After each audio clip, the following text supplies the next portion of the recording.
mu gahinda kenshi yagati yagiye ntari mu rugo. Abantu bati ntago byumvikana ko umugore yakahukana aribwo akibyara, ubwo ndavuga ko yaba akiri ku kiriri. Abandi bati nagende n'ubundi umwana ntago yari uwe. Abantu batese noneho nde tuzafatiraho urugero kabangaba bari couple zikundana cyane mu Rwanda kandi zikaba zizeranaga, none tukaba tubana we byabirangiye nabi. Ese koko DNA test yaba yakozwe bagasanga umwana atari uwe? Niba atari uwe se umwana yaba ari uwande? Reka tubiganireho kumbwire byose iri kwibaza nabaze ni igisubizo. Niba utarakora subscribe reka ngusabe ngo uyikore. Njye wumva nitwa Joy12 nguhaye ikaze. Yago yayishuye ko inkuru zimaze iminsi zimuvugwaho zuko yaba yatandukanye n'umukobwa bakundanaga banabyara umwana w'umuhungu. Yavuze ko izo nkuru ziri kuvugwa ari ukuri. Yavuze ko umugore we yagiye amutunguye kuko atari ari mu rugo. Mu kiganiro yaciye kuri chaîne ya YouTube, umukobwa bakundanaga batandukanye gusa ubu ngubu bakaba ameze neza ndetse n'umwana akaba nta kibazo afite. Ati umukobwa nababwiye nakundaga ntabwo tukiri kumwe, ni nanjye ubyivugiye, ubu ngubu ari mu muryango we akaba ameze neza ndetse n'umwana akaba ameze neza. Njye ntabwo ndi umugabo utinya ibibazo, ndi umugabo urebana n'ikibazo nkakibwira nti ndakuruta. Akomeza agira ati ndamukunda kandi ndamwubaha, uko twahuye nuko twamenyanye.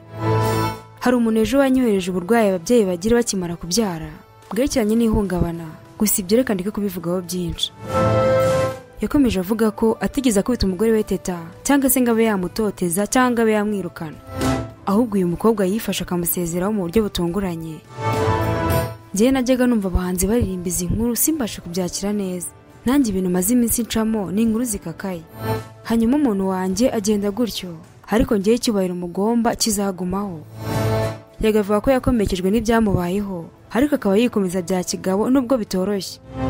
Ati sinababeshya mba numva narakomeretse, ariko nyine umuntu bagomba gukomera. Ibaza umuntu ukunda mumaze kubyara umaze kubona umwana wawe w'imfura w'umuhungu, umuntu akamutwara mu byumweru 3 gusa. Abagabo baca mu bintu bikaze, ni ziriya mpfu mujya mwumva ukumva umugore yisha umugabo we cyangwa se umugabo nawe yabikoze. Abanseka ni mwisekere. Ayo magambo Yago yatangaje abantu benshi bumvishe bagize amarangamutima n'agahinda kenshi, baravuga bati se kuki uyu mugore yabimukoze. Gusa Yago yavuze ko adakeneye ko abantu bamugirira impuhwe, ahubwo ari gusaba amasengesho kuko ubu ngubu ibintu byo gukundana yabihariye Imana, kuko we ngo yarirwaniriye ariko biranga. Bikakaba bombi Yago na Teta bibarutse imfura yabo ku itariki ya 5 z'ukwa 5 2025. Uyu munsi turi mu kwa 6, urumva ko hashize ukwezi n'iminsi mike bibarutse, none ngo batandukanye nabi. Uyu mugore mwiza bigaragara ko yakundaga Yago cyane, Yago nawe akamukunda. Umugore basangiye byose kugera ku mandazi, bagafatanya gufura. Umugore wamugumyeho abandi bamutaye akemera kumukurikira muri Uganda, bakabana kugeza bibarutse. Aka kanya koko byaba birangiye gutya? Ubundi si byatangiye gute? Byose byatangire ku mbuga za Instagram. Twagiye kubona tubona profile ya Yago ari kumwe n'umugore we kuri Instagram ayikuyeho. Ntago byari birangiye ahubwo byari bitangiye, kuko Yago yahise asiba amafoto yose bari bafitanye ndetse arekera no kongera kumuflowinga. Ndetse n'umugore we nawe niko yahise abigenza, nawe yaretse kumuflowinga ndetse yasibye n'amafoto yose bari bafitanye. None si ibi bihatse iki? Koko batandukanye bya nyabyo cyangwa ni prank? Aho Yago ntashaka kuvugwa cyane kugira ngo atwikire album yenda kudutamo. Ariko se ko Yago yavuze ko mu buzima bwe atajya akora prank, yaba yabyize ubu? Wabyakira ute se usanze ko batandukanye bya nyabyo? Gusa igihari nuko uyu mugore yatandukanye na Yago kuko bya nyabyo, ndetse rwose uyu mugore akaba yibereye Butare. Ariko se ubundi Yago ni muntu ki? We n'umugore we barabayeho gute aho mu Bugande? Ubundi byose byatangiye gute? Bahuye bate? Yago numwe mu bahanzi bahagaze neza mu muziki w'i Kigali, wahisemo gukurikira inzozi ze nyuma yo kumara imyaka isaga 8 ari umunyamakuru kugeza ashinze chaîne ya YouTube akayita Yago TV Show. Amazina ye yose ni Nyarwaya Innocent. Yavutse mu mwaka w'1995. Yavukiye muri Uganda, ariko ubundi waba ari naho ababyeyi batuye ni Tabagwe mu karere ka Nyagatare mu ntara y'Iburasirazuba. Kuranye umutima n'urukundo rw'umuziki, ariko ntibyamworohera kuwukora mu myaka y'ubuto. Yize amashuri abanza ku ishuri ribanza rya Gishuro ahazwi nka Tabagwe muri Nyagatare. Amashuri yisumbuye yiga ku ishuri ryisumbuye rya Rutonde. Aza kuyarangiza ku St. Aloys Rwamagana aho yari umu DJ ku ishuri.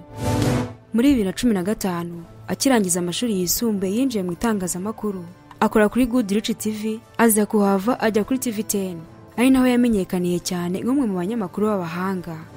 By'umwihariko nk'umuntu wakuze akunda umuziki, mu itangazamakuru yagiye kure y'umuziki, kuko ibiganiro akoze bwa mbere akigera kuri televiziyo byari iby'imyidagaduro. Asa n'uwari urimo kwiga uko abahanzi yakuze areberaho babigenje, kuko nyuma yo kumara hafi imyaka 5 ari umunyamakuru w'imyidagaduro, yaje gutangira urugendo rwo gukora umuziki. Yego yahisemo gukurikirana inzozi ze yakuranye. Urugendo rwo muri muzika yarutangiriye mu ndirimbo yise Suwejo, indirimbo yakiranywe urugwiro n'abanyarwanda ndetse n'abari basanzwe bamukunda mu biganiro yakoraga kuri YouTube. Ni indirimbo yagarukaga ku rugendo rwo kuva avutse, ubuzima avuga ko budafite foromire, ubwo yari akiri Tabagwe, nyuma Imana ikaza kumukura ku cyavu, none akaba arimo afungura za champagne. Ati, ndashima Imana yampaye imbaraga, nzakuririmba kugeza nsaraye, kuko umugambi w'Imana si uw'ejo. Kuva tariki ya 11 Ugushyingo 2022, ubwo yashyiraga hanze indirimbo ye ya mbere, Yago ntiyigeze aryama cyangwa aruhuke, ahubwo yahise yanzika n'imbaraga nyinshi mu muziki. Ku rundi ruhande, ariko ntigeze arekera gukora ibiganiro akorera kuri YouTube nk'uko bisanzwe, ariko yabifatanyaga no gukurikira inzozi zo kuba umuhanzi. Kuri ubu afite indirimbo zirimo Rata, Siswingi, Umuhoza, Alright, True Love, Yahwe, Seka Rwanda, Original Copy n'izindi zigiye zitandukanye. Ni indirimbo zose zamaze gukorwa mu buryo bw'amajwi n'amashusho. Ubwo mvuze iyo ndirimbo simvuga indirimbo yitwa Suwejo, ntago nawe mvuze indirimbo za Yago. Abenshi ni mwana byumva kimwe. Ndabiza benshi ntago twabyumva kimwe. Ngayo nguko rero ngije bya Yago mukunda muri benshi. Ubu ngubu ari mu gahinda kenshi. Ninansoreje inkuru yacu, mushimira ko babanye natwe, naho ubutaha Imana ibarinde.